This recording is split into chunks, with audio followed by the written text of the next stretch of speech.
Hoje vamos mergulhar no fascinante e microscópico mundo dos rotíferos. Vemos aqui o nosso pequeno rotífero em foco. Observe como ele se comporta. Essas criaturas são extremamente resistentes e podem ser encontradas em diversos ambientes aquáticos.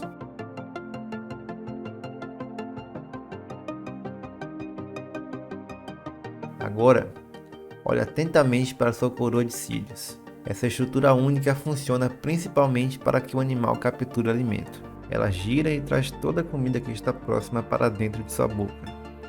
É uma obra-prima da engenharia biológica.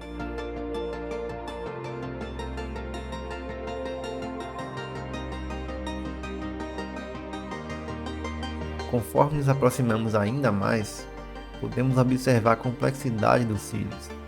Cada um deles se move de maneira coordenada e sincronizada, garantindo que o rotífero possa se locomover de forma eficiente. É realmente uma visão hipnotizante.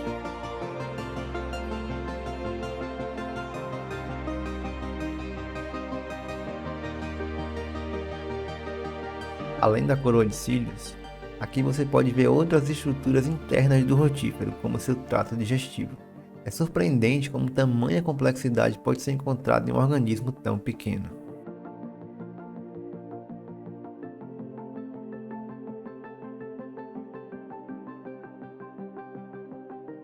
Estamos chegando agora ao final do vídeo.